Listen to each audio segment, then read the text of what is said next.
Chapter 10 No Heart. Abooksigun lied dawn for the night, and the darkness covered him. He says himself in front of a table and hears a voice sit. On the table were pieces of a doll scattered everywhere. The voice sighed, "What's missing?" Abooksigun assembled the doll like a puzzle, a brain-stalking and tedious task that seemed to last for hours.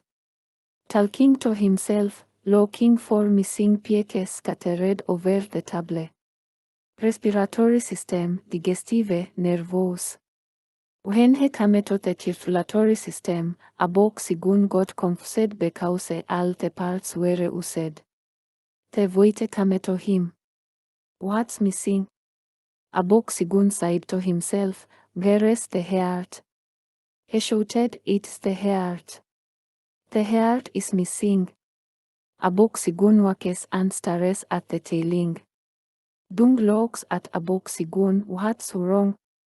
Abooksigun stared into space. "I have helped all, but I'm missing me heart, me people. Me heart is with me people. Let's go to the docks and see me kin." Dung shook his head. "No." Abooksigun and Dung headed to the basement and looked at the infrastructure maps. He saw the tunnels and shortcuts laid out by a bavanan leading to the docks. "Let's go." Dung sighed, "Rigged behind you." Bobo tried to follow, but Abooksigun sighed, "This time, boy, you can't go. People will be afraid of you where we are going." Dung looked at Abooksigun. "Are you serious?" "They have been afraid of him everywhere he has gone." Abooksigun smiled. "Well, this is an undercover mission." They followed the map just south of the train station, opposite the ghetto, where dim lights were spread every 50 feet in an old subway station.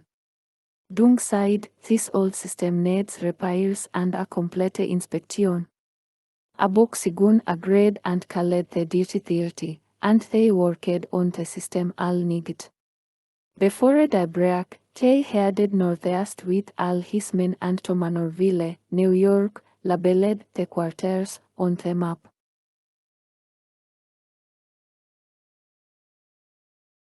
They exit the subway system near the Peconic River along Millard. Abooksigun put on a burlap sack, and Dung put on clothing from a bavanan's closet. Abooksigun studied the map for a while. "Ok, the rest of you stay here and stay out sig to hile me and Dung look around. Dung, I will be your slave, and you will be my master." Dung laughed. "Ok, Katies, pick that cotton." Abooksigun smiled. "You got jokes, oh." Dung got serious as they walked to Manorville. "Now, just kidding, but I understand we have been together all this time, and Sabaoth has worked miracles for us. People are sick, and the demons run them like puppets. The Jews were chosen, but Msheka came to save all. My father on the side, which ones are from the tribe of Judah. Because there were 12 children of Israel, and Esau had that many as well, and their descendants count for something." Dung paused for a second. "Most people want to be number one in everything. They can't stand to be second or third. I understand why they hate your people. I just disagree. Many people think when someone uses the term melanated people, they believe that it is used to refer to some kind of racial superiority between non-melanated people when it's not. Only thing I know is that's about chose me, and that's all that matters to me. For centuries they have corrupted things meant for God and made them evil, like the swastika. Initially, it meant well-being, prosperity, or good fortune. Hindu philosophy, for instance, represents various things that come in force. In Japanese Buddhism, also known as the Manji, the emblem signifies the Buddha's footsteps. In India, it's a symbol of the sun god. To the Jains, their spiritual teachers. It is displayed at weddings and other festive occasions to consecrate a new home, but out of all the things, whether I agree with them or not, it never represented hatred. Dung was interrupted by Abooksigun. I agree wholeheartedly, but it's time to get into character. The smell was worse than that of the ghetto, and the sight to get at Abooksigun's heart unlike never before. The people were all malnutrition and frail, and they stared at them but did not say a word. They fear your presence. Abooksigun whispered to Dung. Dung smiled at the people. Hello. The people fell to the ground with their heads bowed. Dung grabbed one of the men and helped him up as the man trembled in fear. Dung said, "No, don't do that." The man spoke, and Dung looked at Abooksigun because the language was foreign to him. Abooksigun interpreted. He said, "Please master, don't take me life. I have a wife and kids." Dung was upset, looking at the fear in the man's eyes, and could not say a word, so Abooksigun asked the man, "What is your name, and why do you fear this man?" The man looked at Dung, asking for permission to speak. Abooksigun repeated what the man said, Dung shaking his head with tears in his eyes, and the man said, "My name is Requiem, well." He paused and then asked, "Why is Master Tring?" Abooksigun smiled. "He's my brother and doesn't like what he says." Having a puzzled look on his face, Requiem said, "Brother." Abooksigun shook his head. "This is my brother, and we are looking for the two people of Ireland." Requiem looked around and shouted, "Cherenet."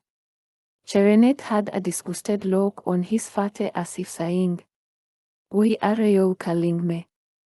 I want nothing to do with whatever is happening here." But when he saw Dung look his way, Cherenet walked toward them and bowed. Abooksigun told Cherenet to get up as Requiem asked him. "These two are brothers, and they are looking for the two tribe from Ireland." Cherenet scratched his head. "Brothers?"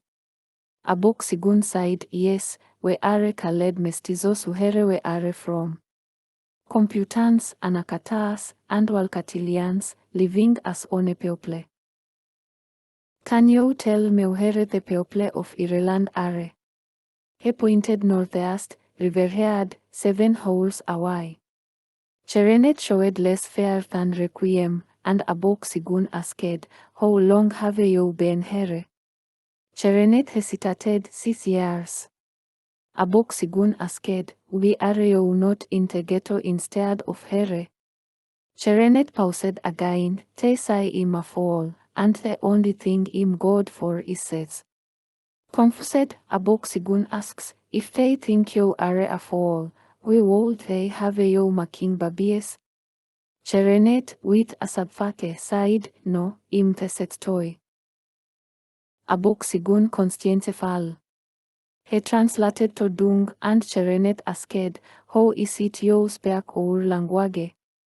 Requiem is Nigerian, and you speak to us with such a perfect and precise dialect. Abooksigun smiled. "I will explain it all later. Please continue." Cherenet continued. "They heard desperate Anakatas and made them rich beyond their wildest dreams using all rusty naval ships by collecting what they call indentured servants. They yet to many of us and asked them to pay the price of 1 year of servitude for freedom here in this country. It was very lucrative, and the cost interested every year as these immigrants rushed to get out of the country they were from with no chance of freedom. The first so-called servants were just a few hundred Wakatilians from Brazil, Haiti, Colombia, Jamaica, Puerto Rico, Trinidad and Tobago, Barbados, Argentina, and Grenada. Hail the entire world, promising to send forth their relatives afterward to do the same. They agreed to work in hopes of land and rights. Little did we know it was just empty promises and strike to please. Many of our people died long before their indentured service ended, and those who made it were denied their freedom. Like me, those who volunteered did so only because our future in our homeland would only be more poverty, disease, and oppression by the computants and the Abenians. As these ships were docking, we discovered it was just another battle for survival. The land between Manorville to Riverhead is called the quarters, and the Anakatas who work these sections are called runners. A large group of greedy and heartless runners swarmed aboard the ship. Before it could even dock, robbing us and forcing us to these tenements, charging an outrageous fee for their services. Some of them had to settle in the ports they arrived in, being on a very straight corner where most of your people live. Our people suffer from all kinds of sickness and have to deal with premature death regularly, especially your people. 75% of infants die during birth. As Cherenet spoke, a man came out of the house across the street, zipping up his pants, speaking French. He shouted at Dung and Abooksigun, remaining in character, fell to the ground and the rest of the people nearby. You must be new here because there cannot be any other reason you're speaking to Mikati. Get your ass out of here while you still can. Dung looked up and walked over to the man, punching him so hard it knocked him out, and looked at Abooksigun. What was he saying? Abooksigun laughed, does it really matter? Dung opened the door where the Frenchman exited and saw men, women, and children lying naked, and some were even tied up while men wrapped them. Dung walked into the house, killing every Anakatas inside, and freed the people. Abooksigun entered the building, and he thought the ghetto was bad. Abooksigun immediately called his men, guided them to their location, and ordered his two hailers, Maven and Omarion, to hail the people. Black and Hound, you copy? Black and Hound responded, go ahead. Abooksigun thought before saying, make your way around the ghetto and head toward our location. Bring all the skicrafts and warriors to our location and be prepared for war. Black and Hound got excited at the sound of fighting and quickly sighed, Kumi ondoane. The Frenchman woke up moments later, teared up, and shouted, Who the fuck do you think you are? Abooksigun slapped the man, Who do you think you are? The French looked at Abooksigun with outrage, Katie, you dare slap me. I am going to kill you. Abooksigun sat down in front of the man. Eve always wondered we people say shit like that when they are in the worst predicament. Taking out his knife, he cut off the man's finger. Question, what will you say next? I'm curious. The man said nothing but looked at Abooksigun with anger in his eyes. Abooksigun slapped the man again as Cherenet and Requiem looked on in disbelief. At the same time, he was waiting on Black and Hound to arrive. Dung and Abooksigun chained the man to a nearby pole and questioned the people as the man demands the slaves to release him, but they seem more afraid of Abooksigun and Dung than him. Dung asked, Who is this man, and what is he to you all? Cherenet, upset, it has almost been a year, and no one has left the quarters, and no we are being abused worse than before. An elderly lady approached, "Miname iskidist. Tis here isives, the tyrant of Manorville. He owns a verione in Manorville and is the most feared man in the quarters and maybe the richest between here to Riverhead." Abooksigun asked, if given the opportunity, what would you do with him, and the people shouted, "Kill him." Dung shouted, "Then what are you waiting for?" The people rushed dives with axes, shovels, and picks and tore him to pieces. Abooksigun looked at Cherenet, "We haven't you attacked your oppressor?" Cherenet sighed, "He's already dead."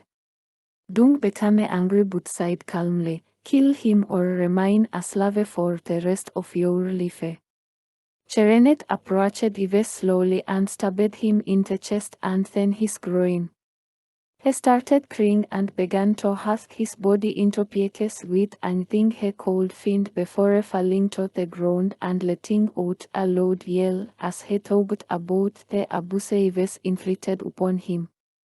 Abooksigun stood before the people as blackened hound cold beseen heading their way, after to die, the quarters will no longer exist. Women are on their way. Those of you who will help me eliminate the rest of these anakatas may fight with me, but the rest go with these men to tattoo and live amongst us in peace. Blackened Hound and all the warriors arrived, killing and rescuing the people of Manorville and Calverton. Finally arriving at Riverhead, Abooksigun did not want to see his kinsmen in their state but sent Dung and the rest of the men to get his people. A few women from Manorville and Calverton remained behind and prepared meals for the men as they went off to battle the Anakatas. Abooksigun sat on the ground and ate when he saw Dung returning. Dung approached Abooksigun. The people refused to leave even after we told them that they were afraid. They say they are waiting for us about to deliver them, and my words do not affect them.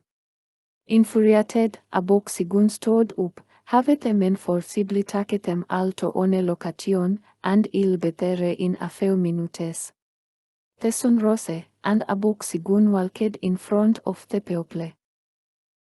My people fear for their lives and wait on about to rescue them when their salvation was sent to them hours ago. Saying you will wait on about, how is it you don't know it was about that requested you hours ago? I want to tell you a story. A brave young lady was proud of her family and always wanted the best for her kinsmen not too long ago. A king wanted to wed her, but she refused because he was an evil king, and she rejected the king's advances. He slowly changed and tried again, but the lady tried to say if the king had changed his ways. This lady eventually married the king and had a daughter as time passed. The king wanted a son to take over his kingdom when he died, but they never had another child, and he never had any more children. Depressed and angry over his situation, he returned to his whoremongering ways and forgot about his queen. The people, the computans, and the Abenians rejected the queen because she was Wakatilian, and he was Anakatas with computans privileges. Once the Abenians discovered what the king had done, they cut him and his people off from the advances and technology they offered.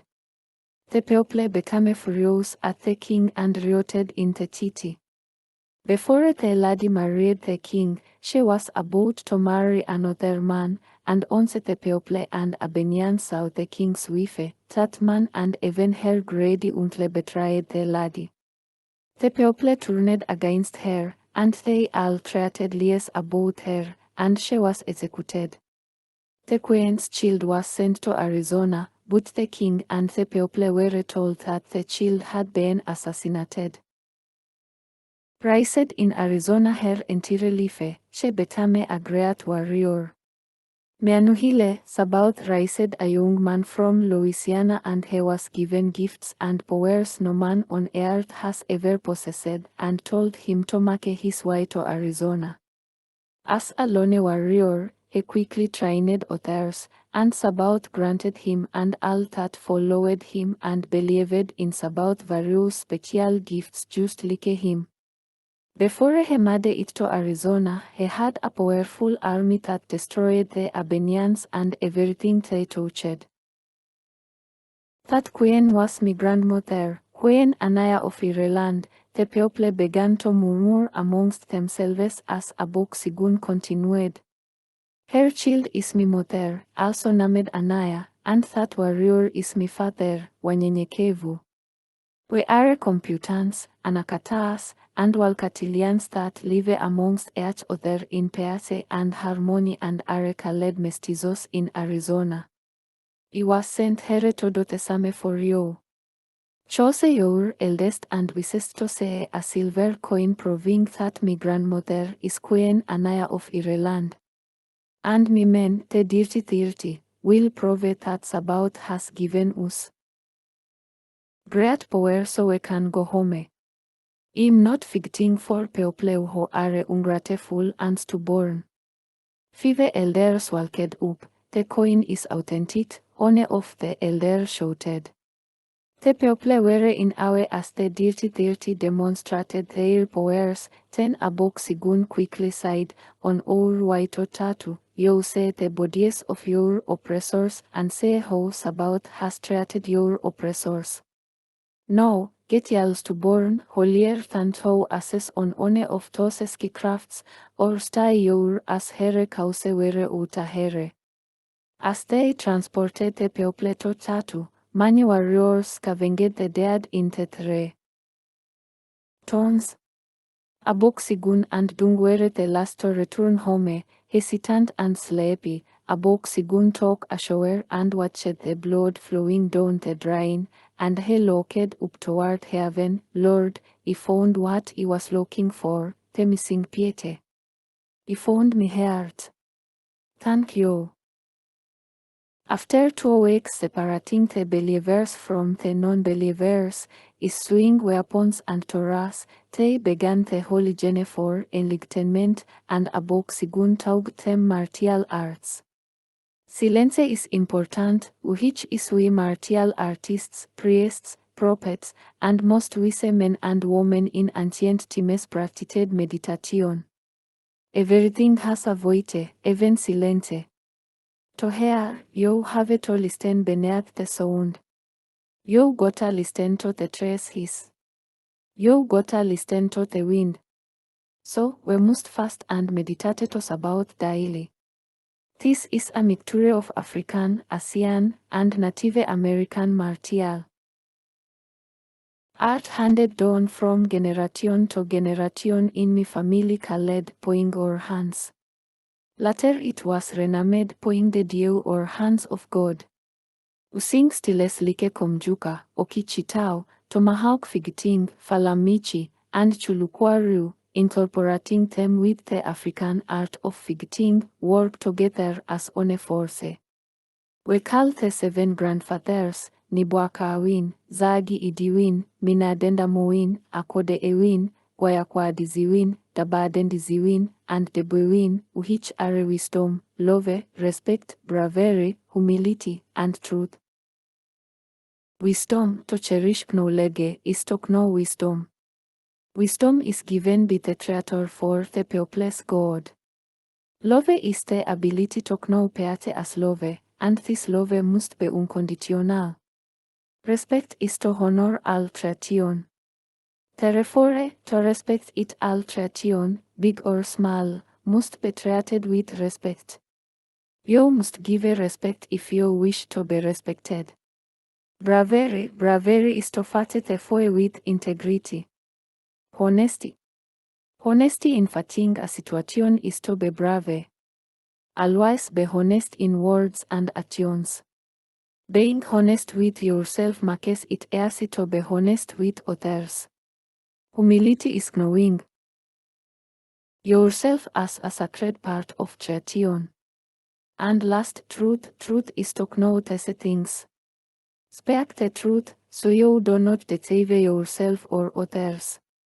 Some of these techniques are literally out of this world sent peace about, and once you learn the entire style, it is called putting the dew or hands of God. We use weapons such as sihlangu, assegai, and shurikens or stars. We will teach you those as we continue to learn and educate you, but first, we need you to learn with what we are born with, our hands and feet. These moves and techniques can be shown in what we call a kata or a dance. The kata combines all our movements. As you learn, your kata becomes more intense. You will learn to create your own moves and styles until you become a master by using stances and preparatory positions, kicking, striking, and blocking techniques. Abooksigun stood at attention and bowed as he continued with dung by his side and Bolin behind them. On a bow to show respect to his opponent. Your stances or tachiwaza, which are manning. Abooksigun stood with his arms together to his side and quickly performed a stance. This is heisokudachi, a formal attention. Stance. Feet are at a 45 angle. He shouted, Musubi dachi. This is an informal attention stance, and he moved quickly yet gracefully change his position. This is a parallel attention stance, called heiko dachi andl. He shouted, changing his position once again. Hachiji dachi. An outward feet stance. Abooksigun showed the people the moves as he and dung walked gratefully through the movements. And then the people treated them themselves, and the two young men, along with the dirty, helped them find their center of gravity and corrected them as they learned. Hours later, Abooksigun said, no, your blocking techniques or ukewaza can be used with arms or legs. Using the arms. He quickly raised his left arm, bent at a 45-degree angle, age uke or rising block, thrusting his arm down, MP uke, elbow block. He continued to move around calling out positions. Gedan barai, sweeping low block. Sweating profusely, he had just caught his second wind. Blocking with your legs, ashikubi kake uke or hawking ankle block, mikazuki geri uke, tristant kick block, nami ashi, leg snapping wave block. Everyone gathered around in a tirtle. I would belong to you if I said how the Zulu tradition came to be in our fighting style, but my family is rich in history. I started learning martial arts at 5 years old. I saw my family doing it and wanted to learn it myself. I recall a book, Black Jews in Africa and the Americas in. Very many British historians and Bible scholars considered the Zulus' customs were of Jewish origin and that the Zulus themselves are Jewish. They believe their traditions in circumcision, levirate mariage, touching the dead, rules regarding chastity, the rejection of swine's flesh, polygamy, mariage customs, and the festival of the first fruits. The Zulus' religious and social customs, war offerings, sin offerings, propitiatory offerings, and periods of uncleanness reflect an Israelite past. They even observed the new moons as the old Hebrews. Some described their religious beliefs were also considered pre-Christian Judaism. Since this planet has existed, we have had some people who lived where they were born until death. Some people have traveled away from their homeland or country for better living conditions like many of you have. Granted, some of you were tricked, but there is a reason why you are here to die. We all know that Jacob's 12 sons became the leaders of the 12 tribes of Israel, and we know that a shortage of food later forced the Israelites to leave Canaan. Many of them, we don't know if all, moved to Egypt. The Pharaoh enslaved them. How many escaped before, during this enslavement? We know Nebuchadnezzar carried the inhabitants of Jerusalem and other Judean cities captive to Babylon. How many escaped before and during this time? Only thing is for certain, not all returned to their homeland. Let's just say that an estimated 25% of the population had been deported to Babylon, with the remaining 75% staying in Judah. How many escaped before or during this transition? Basically, what I'm saying you say, the language and traditions of many of the children of Israel are all around the world and here on this continent as well. Abooksigun called all of them together in a circle and stood in the midst of them. How many of you know that the dark-skinned Native or indigenous Americans you called Indians for centuries were reclassified as Wakatilians? Many were given an ultimatum to stay on the reservation or be classified as Wakatilians. Many of them had various dialects of Hebrew, and they were undoubtedly descendants of the lost tribes of Israel. All Thessalians and more were used to keep us ignorant of the truth of our identity. Many of the towns and cities in the Americas were villages of the original indigenous people. Slois used to be called Cahokia and was one of the largest cities north of Mexico. These same Wakatilians of all created sports such as basketball, soccer, and lacrosse. Frustrated with the European invasion, many moved back to some of their ancestral lands in Mexico, Central and Southern America. Please do your research on the many things that the Europeans did to our people and because of our people. Look up terms like warriors on water. Some would use the term thugs on water interchangeably. Before I end, remember this, try humble. The Torah tells us for those who think they are so spiritual and act as if they are about only righteous, if they were to keep silent, the stones would cry out and worship him. Anyways, we call this title in the Zulu tongue umkumbi, and the plural form is imikumbi. However, in Native America, it represents or symbolizes the four directions. Think of it as a compass that symbolizes what is needed during a conflict or what we use when challenging an attack. He pointed toward the east. The east represents balance, confidence, and creativity. In battle, the east influences the identification or location of an adversary. Therefore, you're setting up and developing a solid attack position. We employ these techniques with energy, movement, and commitment. Then he pointed toward the south.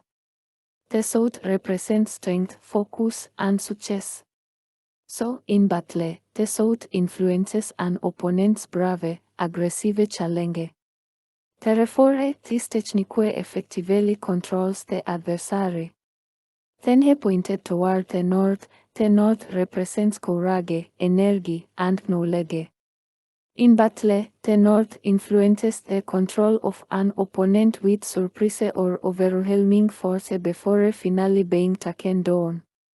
He finished up by pointing toward the west. The west represents challenge, choice, and proof. In battle, the west influences the takedown and finishes an opponent before moving on to the next adversary. We execute all techniques in an environment of the highest respect and restraint. Remember this. Abooksigun shouted east as the group yelled back, balance, confidence, and creativity. The erst influences the identification or location of an adversary by setting up and developing a solid attack position. Employed with energy, movement, and commitment. Abooksigun shouted south. The group called back, represents strength, focus, and success. The south influences an opponent's brave, aggressive challenge. This technique effectively controls the adversary. Abooksigun shouted north. The group called out, represents courage, energy, and knowledge. The north influences the control of an opponent with surprise or overwhelming force. Before finally being taken down. Abooksigun shouted west. As the group shouted, the west represents a challenge, choice, and proof. The west influences the takedown and finishes your opponent before moving on to the next adversary. Abooksigun shouted, and the group repeated after him, were executed all techniques in an environment of the highest respect and restraint. They repeated this over and over until everyone had it memorized. Abooksigun continues, inside this kirtle, it is not a time for fun and games when we are in an ukumbi. It is to discuss serious matters, and it is when you come together to discuss your weakness before a gene, only if you want to your fasting is not to men nor for men. It's for yourself to surrender to about.